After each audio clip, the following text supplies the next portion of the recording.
আজকে আমি তোমাদেরকে এই ক্যান্ডেল স্ট্যান্ডটা কীভাবে বানিয়েছি তার ফুল টিউটোরিয়াল ভিডিও শেয়ার করব। এখানে আমি নিয়ে নিয়েছি এই 10 টাকা করে এই ধূপকাঠির বাক্সগুলো। এগুলোর ভিতরে যে লম্বা লম্বা পিচবোর্ডের পাইপগুলো থাকে সেইগুলো কিন্তু আমি বের করে নিয়েছি। তারপর স্কেল দিয়ে ঠিক সমান মাপ করে মাঝখান থেকে কেটে নিয়েছি দুটো ভাগ করে। আমি এখানে ফার্স্টের পাইপটা কিন্তু মাঝখান থেকে কেটেছি, আর সেকেন্ডেরটা কিন্তু তোমরা দেখতেই পেলে কিভাবে আমি কেটেছি মাপ করে। আর এখানে কিন্তু তিনটেই নিয়ে নেব, মানে যেটা একদম ছোট সেটাও, আর যেটা মাঝখান দিয়ে কেটেছি সেটাও, আর যেটা একটু বড় করে কেটেছি সেটাও। আর নিচের স্ট্যান্ডটা বানানোর জন্য আমার এখানে একটা 4 কোনা বক্স নিয়ে নিয়েছিলাম। সেই বক্সটার উপরে কিন্তু আমি এই তিনটে আঠা দিয়ে ফেভিকয়েলের সাহায্যে আমি ফাঁকা ফাঁকা করে বসিয়ে দিলাম।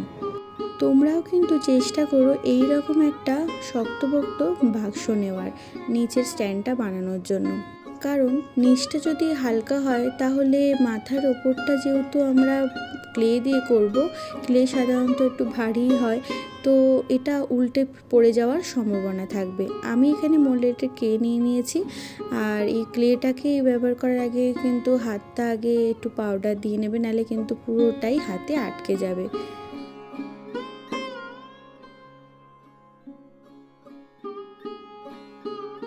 ক্লেটাকে কিন্তু আমি এখানে মিক্সিং করে একটু লম্বা শেপের আমি বেলে নিয়েছি। তারপরে এখানে যে কাগজের থার্মোকলের যে কাপগুলো হয় না, তো সেই কাপগুলো দিয়ে কিন্তু আমি ভালো করে মুড়িয়ে নিয়েছি। আঠা কিন্তু একদমই দেবে না, তাহলে পরে কিন্তু কাগজটা আমরা খুলতে পারবো না। আঠা না দিয়েই কিন্তু এটা জড়িয়ে জাস্ট শেপটা তৈরি করে নেবে এইভাবে। আমি দেখতেই পেয়েছো কিভাবে শেপটা তৈরি করছি। এখানে আমি একটা কাপের মধ্যে পুরো শেপটা তৈরি করে তারপরে তার উপর দিয়ে কিন্তু একটুখানি আমি ফুল ডিজাইন করে দিয়েছি ক্লে দিয়ে।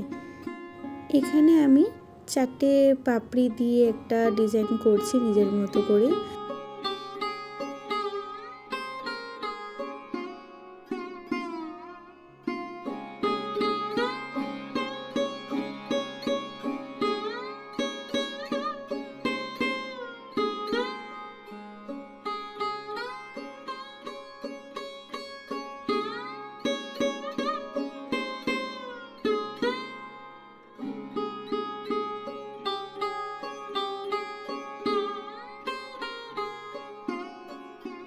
সেকেন্ডের কাপটাও কিন্তু সেইভাবেই পুরোটা জড়িয়ে তারপরে একটুখানি ছুরি দিয়ে কেটে নিয়েছি। কেটে নিলে কি সমান শেপটা চলে আসে।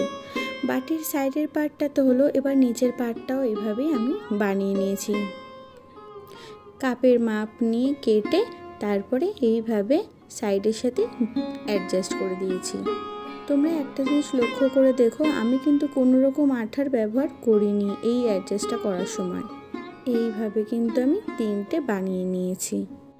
তারপর আমি এখানে একটু এই যে নিচের যেখানে আমরা আঠা দিয়ে লাগিয়েছি, এখানে আমি একটু মনে হলো যে একটু ক্লে দিয়ে মজবুত হবে তাহলে ব্যাপারটা, মানে যাতে আঠাটা না খুলে যায়, তাই জন্য আমি এখানে আঠা দিয়ে একটু ক্লেও অ্যাডজাস্ট করে দিয়েছি।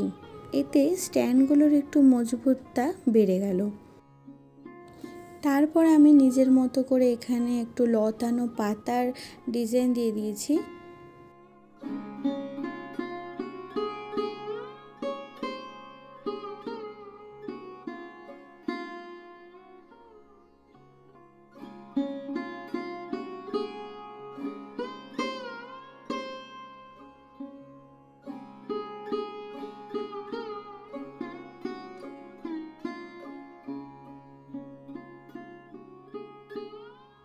এই বাটিগুলো কিন্তু ভালো করে শুকিয়ে নেবে, ভালো করে। আমারটা কিন্তু পুরোটাই ভালোভাবে শক্ত হয়ে শুকিয়ে গেছে। এইবার খুব আস্তে, মানে যেহেতু আমি বাটিগুলো পাতলা করেছি, কারণ বেশি ভারী করলে প্রচণ্ড প্রবলেম হতে পারে, তাই আমি এখানে বাটিগুলো একটু পাতলাই করেছিলাম। তাই খুব আস্তে করে টানবে, যতটুকু বেরাচ্ছে ব্যাস ওইটুকুনি বের করার চেষ্টা করো। বেশি টানাটানি করলে হয়তো বাটিটা ভেঙে যেতে পারে, তাই আমি খুব ধীরে ধীরে বাটিটার থেকে কাগজটা বের করার চেষ্টা করেছিলাম। যে এইটুকুনি বেরিয়েছে ওইটুকুনিতেই আমি ছেড়ে দিয়েছি। তারপর একটা একটা করে ফেভিকলের সাহায্যে আমি এইভাবে বাটিগুলো বসিয়ে নেব।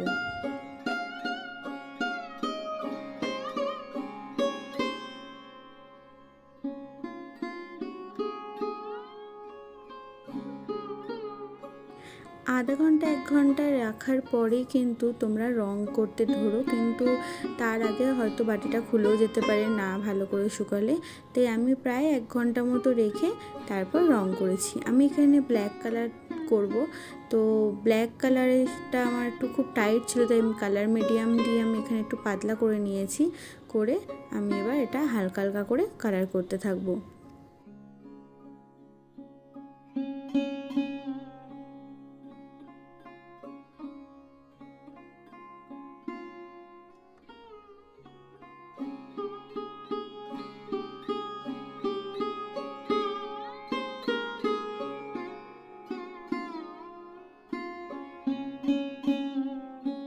ব্ল্যাক কালার করা কিন্তু পুরোপুরি কমপ্লিট।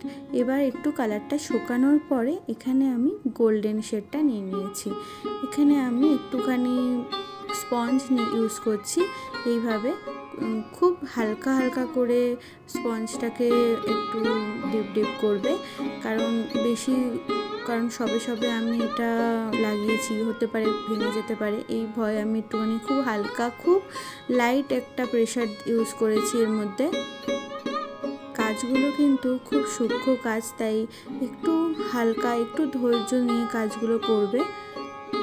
এর কোনাগুলোতে স্পঞ্জটা ঠিকভাবে যাচ্ছিল না, তাই আমি এখানে এরকম পুরনো যে তুলিগুলো হয় সেখানে আমি সেগুলো নিয়ে নিয়েছি, সেই জায়গাগুলোতে ইউজ করছি, কারণ স্পঞ্জটা এই মাঝখানগুলোতে অতটা ভালোভাবে ডিপ হচ্ছিল না।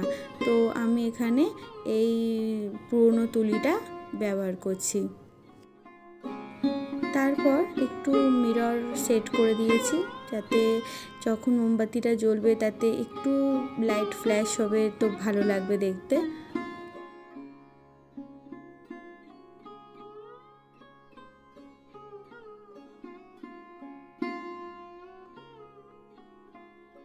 তোমরাই এবার বলো যে এই ক্যান্ডেল স্ট্যান্ডটা তোমাদের কেমন লেগেছে, আর ভালো লাগলে একটা লাইক করে দিও, আর এরকম ভিডিও পেতে গেলে আমার চ্যানেলটা একটু সাবস্ক্রাইব করে দিও। আজকের ভিডিওটা এইটুকুনি, পরে দেখা হবে নতুন কোনো ভিডিওর সাথে। টাটা।